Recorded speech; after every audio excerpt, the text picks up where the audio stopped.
नमस्कार। इस महा ओपिनियन पोल में आपका हार्दिक स्वागत है और आप देख रहे हैं पॉलिटिकल न्यू विचार। और जैसा कि आप सब जानते हैं, हम हर रोज एक ओपिनियन पोल को विस्तार से जानते हैं, जिसमें हम आज बात करने वाले हैं लोकसभा ओपिनियन पोल 2024 के बारे में। अभी अभी जो सर्वे सामने निकल करके आया है, इसे देख बीजेपी में डर का माहौल। आज हम लोकसभा ओपिनियन पोल 2024 को विस्तार से जानेंगे और देखेंगे इस ओपिनियन पोल के आधार पर अब की बार देश में किसकी सरकार बनने वाली है।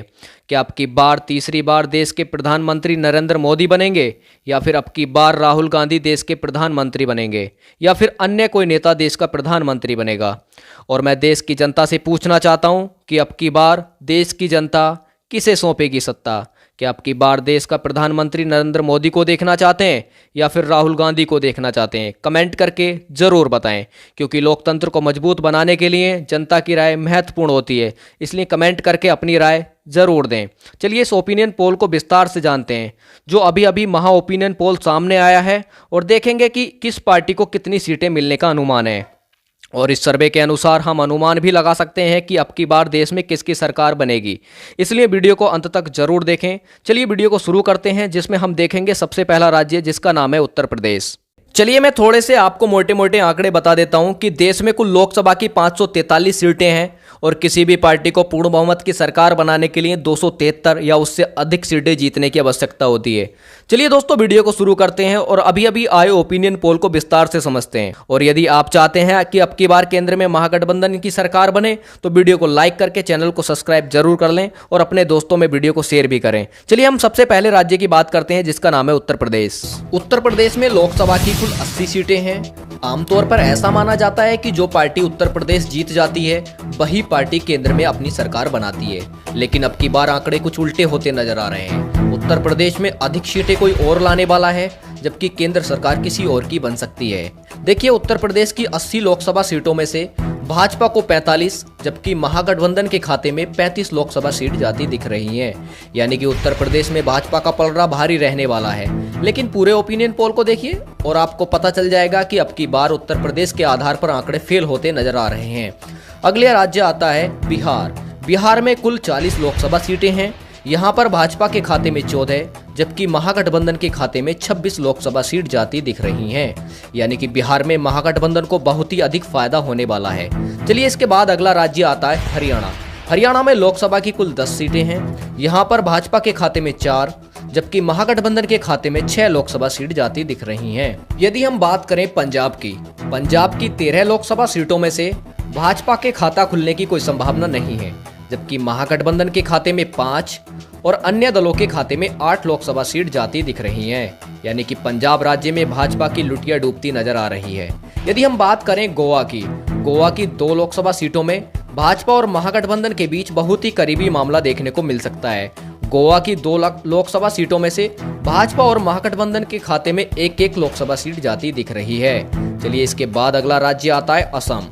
असम में लोकसभा की कुल 14 सीटें हैं। यहाँ पर भाजपा के खाते में 9, जबकि महागठबंधन के खाते में 5 लोकसभा सीट जाती दिख रही हैं।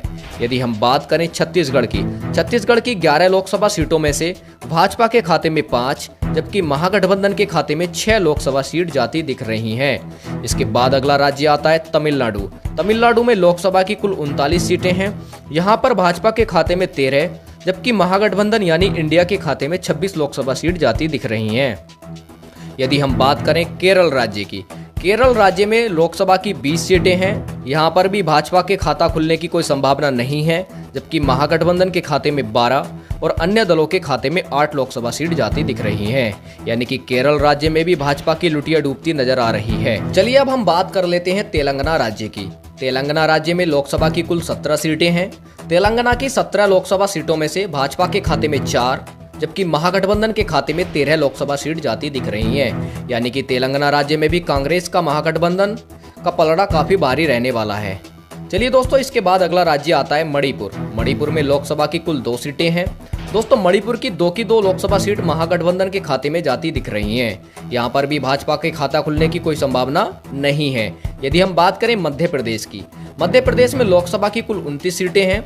यहाँ भाजपा के खाते में 7, जबकि महागठबंधन के खाते में 22 लोकसभा सीट जाती दिख रही हैं। यानी कि मध्य प्रदेश राज्य में भी महागठबंधन का पलड़ा काफी भारी रहने वाला है। चलिए इसके बाद अगला राज्य आता है त्रिपुरा।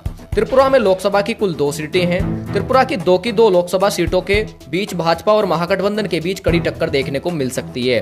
त्रिपुरा की 2 लोकसभा सीटों में से भाजपा और महागठबंधन के खाते में एक लोकसभा सीट जाती दिख रही है। यदि दोस्तों हम बात करें जम्मू कश्मीर की, जम्मू कश्मीर में कुल लोकसभा की 6 सीटें हैं। यहाँ पर भी भाजपा और महागठबंधन के बीच कड़ी टक्कर देखने को मिल सकती है। यानी कि जम्मू कश्मीर की 6 लोकसभा सीटों में से भाजपा और महागठबंधन के खाते में 3 लोकसभा सीट जाती दिख रही हैं। दोस्तों इसके बाद अगला राज्य आता है मिजोरम। मिजोरम में लोकसभा की कुल 1 सीट है और मिजोरम की एकमात्र लोकसभा सीट महागठबंधन के खाते में जाती दिख रही है। यदि हम बात करें मेघालय की 2 लोकसभा सीट कांग्रेस के महागठबंधन यानी इंडिया के खाते में जाती दिख रही हैं। दोस्तों इसके बाद अगला राज्य आता है अरुणाचल प्रदेश। अरुणाचल प्रदेश में लोकसभा की कुल 2 सीटें हैं। यहाँ पर भाजपा के खाते में 1 और महागठबंधन के खाते में भी 1 लोकसभा सीट जाती दिख रही है। यदि दोस्तों हम बात करें झारखंड की, झारखंड में लोकसभा की कुल 14 सीटें हैं। यहाँ पर भाजपा और महागठबंधन के बीच कड़ी टक्कर देखने को मिल सकती है। यानी कि झारखंड की 14 लोकसभा सीटों में से भाजपा और महागठबंधन के खाते में 7 लोकसभा सीट जाती दिख रही हैं। दोस्तों इसके बाद अगला राज्य आता है राजस्थान। राजस्थान में लोकसभा की कुल 25 सीटें हैं। यहाँ पर भाजपा के खाते में 17 जबकि महागठबंधन के खाते में 8 लोकसभा सीट जाती दिख रही हैं। यानी कि राजस्थान राज्य में भाजपा को बहुत अधिक फायदा होने वाला है, जबकि महागठबंधन को भारी नुकसान का सामना करना पड़ सकता है। दोस्तों इसके बाद अगला राज्य आता है गुजरात। गुजरात को भाजपा का गढ़ माना जाता है वैसे तो, बट यहाँ पर लोकसभा की कुल 26 सीटें हैं। गुजरात की 26 लोकसभा सीटों में से भाजपा के खाते में 18 जबकि महागठबंधन के खाते में केवल 8 लोकसभा सीट जाती दिख रही हैं। यानी कि आप आंकड़ों के अनुसार लगा सकते हैं कि यहाँ भाजपा का गढ़ माना जाता है। यानी कि गुजरात राज्य में भी जो सर्वे निकल करके आया है वह भाजपा के लिए बहुत ही सकारात्मक सर्वे निकल करके आया है। दोस्तों इसके बाद अगला राज्य आता है दिल्ली। दिल्ली में लोकसभा की कुल 7 सीटें हैं। यहाँ पर भाजपा के खाते में 3 जबकि महागठबंधन के खाते में 4 लोकसभा सीट जाती दिख रही हैं। यदि हम बात करें आंध्र प्रदेश की, आंध्र प्रदेश में लोकसभा की कुल 25 सीटें हैं। यहाँ पर भाजपा के खाता खुलने की कोई संभावना नहीं है। यहाँ पर महागठबंधन के खाते में 10 जबकि अन्य दलों के खाते में 15 लोकसभा सीट जाती दिख रही हैं। दोस्तों इसी के साथ हम बात करें हिमाचल प्रदेश की, हिमाचल प्रदेश की 4 लोकसभा सीटों में से भाजपा के खाते में 2 जबकि महागठबंधन के खाते में भी 2 लोकसभा सीट जाती दिख रही हैं। इसके बाद अगला राज्य आता है उड़ीसा। उड़ीसा में कुल 21 लोकसभा सीटें हैं। यहाँ पर भाजपा के खाते में 2 और महागठबंधन के खाते में 3 जबकि अन्य दलों के खाते में बात करें तो 16 लोकसभा सीट जाती दिख रही हैं। दोस्तों इसके बाद अगला राज्य आता है पश्चिम बंगाल। पश्चिम बंगाल में कुल 42 लोकसभा सीटें हैं। यहाँ पर भाजपा के खाते में 8 जबकि महागठबंधन के खाते में 34 लोकसभा सीट जाती दिख रही हैं। दोस्तों अगला राज्य आता है महाराष्ट्र। महाराष्ट्र में लोकसभा की कुल 48 सीटें हैं।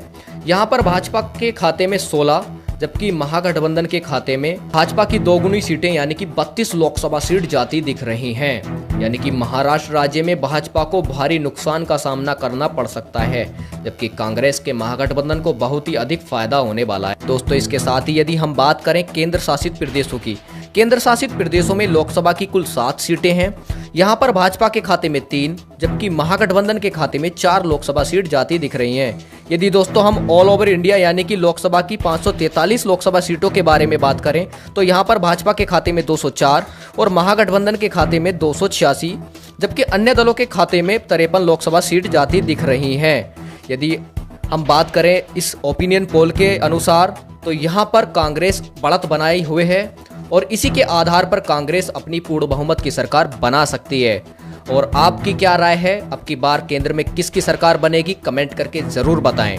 क्योंकि लोकतंत्र को मजबूत बनाने के लिए जनता की राय अवश्य होती है, तो कमेंट करके हमें जरूर बताएं कि अब की बार किसकी सरकार पूर्ण बहुमत से बनने वाली है।